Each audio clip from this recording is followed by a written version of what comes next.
ചേരുന്നുണ്ട്. പഹൽഗാമിൽ കൊല്ലപ്പെട്ട മലയാളി രാമചന്ദ്രന്റെ മൃതദേഹം ശ്രീനഗറിൽ എത്തിച്ചു. മൃതദേഹം നാട്ടിലെത്തിക്കാനുള്ള നടപടികളും ഊർജിതമാക്കുന്നുണ്ട്. മകൻ ശ്രീനഗറിലേക്ക് തിരിച്ചു എന്നതടക്കമുള്ള വിവരങ്ങളാണ് പുറത്തുവരുന്നത്. വിജിത വിവരങ്ങൾ. വൃന്ദ സൂചിപ്പിച്ചതുപോലെ നമ്മളിപ്പോൾ നിൽക്കുന്നത് ഈ രാമചന്ദ്രന്റെ വീടിന്റെ മുൻവശത്താണ്. ഈ ഇടപ്പള്ളിയിലെ ഈ ഒരു മങ്ങാട്ട് ലൈനിലുള്ള ഒരു വീടാണ് ഇത്. ഒരു റെസിഡൻഷ്യൽ ഏരിയ തന്നെയാണ് ഇവിടെ. എന്തായാലും ഈ പറഞ്ഞതുപോലെ കഴിഞ്ഞ തിങ്കളാഴ്ചയാണ് രാമചന്ദ്രൻ കുടുംബത്തോടൊപ്പം മകൾക്കും ഭാര്യയ്ക്കും മകളുടെ 2 കുട്ടികളും ഇരട്ട കുട്ടികളാണ്. കുട്ടികൾക്കും ഒപ്പം ഈ ഒരു യാത്ര തിരിച്ചത്. എന്തായാലും വളരെ സന്തോഷത്തോടു കൂടി യാത്ര പോയ ആ ഒരു വ്യക്തി ആ ഒരു വ്യക്തിയാണ് ഇപ്പോൾ ഇത്തരത്തിൽ മരിച്ചു എന്നുള്ള ദുഃഖകരമായ വാർത്തയെല്ലാം തന്നെ ഈ വാർത്തകളിലൂടെയാണ് ഇവിടെയുള്ള പ്രദേശവാസികളെല്ലാം അറിയുന്നത്. ഈ മകൾ തന്നെയാണ് ഈ മരണസമയത്ത് കൂടെ ഉണ്ടായിരുന്നത്. മകളാണ്. മകളുടെ മുന്നിൽ വെച്ചാണ് ഇങ്ങനെ ഒരു ദുഃഖകരമായ ഒരു കാര്യം നടക്കുന്നത്. മകൾ തന്നെയാണ് ഈ ഒരു കുടുംബക്കാരെയെല്ലാം വിളിച്ചറിയിച്ചത് എന്ന് അറിയാൻ സാധിക്കുന്നുണ്ട്. എന്തായാലും ഹൈദരാബാദിൽ നിന്ന് കാശ്മീരിലേക്ക് ഉള്ള നെടുമ്പാശ്ശേരി എയർപോർട്ടിൽ നിന്നും ഹൈദരാബാദിലേക്ക് പിന്നെ കാശ്മീരിലേക്കായിരുന്നു ഈ യാത്ര തിരിച്ചിരുന്നത്. അവിടെ എത്തി കുതിരസവാരി എല്ലാം നടത്തുന്നതിനിടയിൽ ഒരു കുടുംബത്തോടൊപ്പം മകളെല്ലാം ബാംഗ്ലൂരാണ് മകളുള്ളത്. മകൾ നാട്ടിൽ വന്നതിന് ശേഷം കുടുംബത്തോടൊപ്പം സന്തോഷകരമായി ഒരു വിനോദയാത്ര തന്നെ വളരെ സന്തോഷമായി നാട്ടുകാരോടെല്ലാം രാമചന്ദ്രൻ പറഞ്ഞിരുന്നു. പോവുകയാണ് എന്നുള്ള കാര്യമെല്ലാം പറഞ്ഞിരുന്നു. സന്തോഷത്തോടെ പോയ ഒരു വ്യക്തിയാണ് ഇപ്പോൾ ഇത്തരത്തിൽ ചേതനയേറ്റ ശരീരവുമായി തിരിച്ച് വരിക എന്ന് പറയുമ്പോൾ നാട്ടുകാർക്കെല്ലാം തന്നെ അത് വളരെ സങ്കടകരമായ ഒരു കാര്യം തന്നെയാണ്. കാരണം ഈ പ്രദേശത്തെ എല്ലാ കാര്യങ്ങളിലും വളരെ മുന്നോട്ട് തന്നെ വന്നിരുന്ന അല്ലെങ്കിൽ എല്ലാ കാര്യങ്ങൾക്കും വേണ്ടി പ്രവർത്തിച്ചിരുന്ന ഒരു പൊതുപ്രവർത്തകൻ കൂടിയായിരുന്നു ഈ രാമചന്ദ്രൻ എന്ന് പറയുന്ന വ്യക്തി. എന്തായാലും വളരെ വിഷമമുണ്ടാക്കുന്ന ഒരു കാര്യം തന്നെയാണ് ഇവിടെയുള്ള എല്ലാവർക്കും. ഈ കാണുന്നതാണ് രാമചന്ദ്രന്റെ വീട്. ഇപ്പോൾ ഇത് പൂട്ടിക്കിടക്കുന്ന അവസ്ഥയിലാണ് ഉള്ളത്. ഇവിടെ കുടുംബക്കാരൊന്നും തന്നെ നിലവിൽ എത്തിയിട്ടില്ല. ഇന്നലെ രാത്രിയെല്ലാം തന്നെ ഇവിടെ എല്ലാവരും ഉണ്ടായിരുന്നു. അറിഞ്ഞവരെല്ലാം തന്നെ വന്നിരുന്നു എന്നുള്ളതാണ് അറിയാൻ സാധിക്കുന്നത്. നിലവിൽ അവരെല്ലാം എത്തി തുടങ്ങുന്നതേയുള്ളൂ. എന്തായാലും ഇവിടെ പോലീസ് എല്ലാം തന്നെ എത്തിയിട്ടുണ്ട്. അതേപോലെ തന്നെ ഈ ഒരു പ്രാദേശികമായിട്ടുള്ള നേതാക്കളെല്ലാം തന്നെ ഇക്കാര്യത്തിൽ ഇന്നലെ എത്തിയിരുന്നു.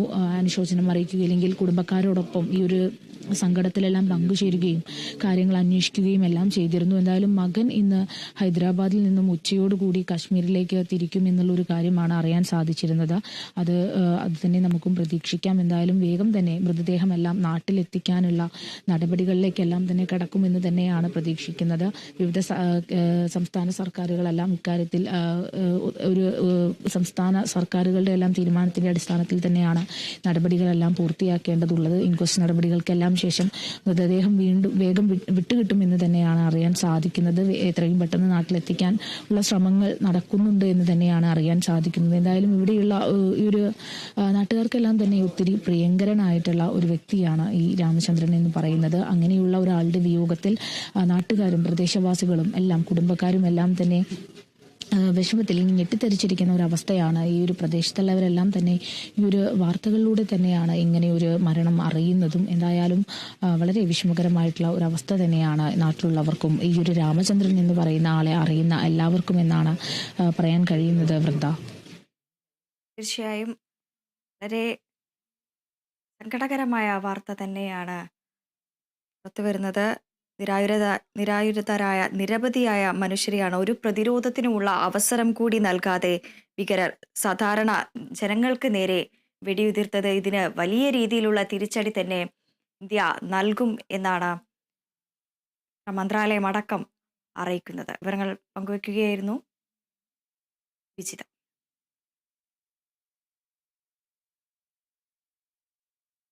ജമ്മു കാശ്മീരിലെ ഭീകരാക്രമണത്തിൽ മരിച്ചവരുടെ എണ്ണം 28 അതോടൊപ്പം തന്നെ തുടർന്ന് പ്രധാനമന്ത്രിയുടെ അധ്യക്ഷതയിലുള്ള ഉന്നതതല യോഗം രാവിലെ തന്നെ ഉണ്ടാകും.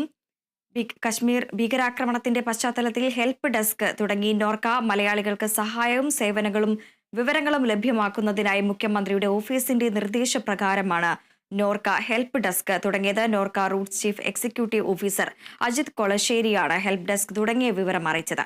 കശ്മീരിൽ കുടുങ്ങിപ്പോയ സഹായം ആവശ്യമായവർക്കും ബന്ധുക്കളെ സംബന്ധിച്ച് വിവരം തേടുന്നവർക്കും ഹെൽപ്പ് ഡെസ്ക് നമ്പറിൽ വിളിച്ച വിവരങ്ങൾ നൽകുകയും പേര് രജിസ്റ്റർ ചെയ്യുകയും ചെയ്യാമെന്ന് നോർക്ക റൂട്ട് സിഇഒ അറിയിച്ചു.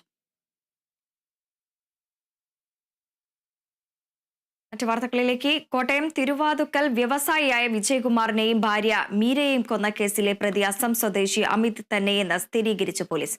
കൊല്ലാൻ ഉപയോഗിച്ച കോടാലിയിലെ ഫിംഗർ പ്രിന്റ് അമിതിന്റേത് തന്നെയെന്ന് തെളിഞ്ഞു. അമിത് മോഷണ കേസിൽ അറസ്റ്റിലായപ്പോൾ ശേഖരിച്ച ഫിംഗർ പ്രിന്റും കോടാലിയിലെ ഫിംഗർ പ്രിന്റ് മാച്ച് ചെയ്തു. വീടിന്റെ കതകിലും വീടിനുള്ളിലും അടക്കം വിവിധ സ്ഥലങ്ങളിൽ ഫിംഗർ പ്രിന്റ് പതിഞ്ഞിട്ടുണ്ട്. വിരലടയാള വിദഗ്ധരുടെ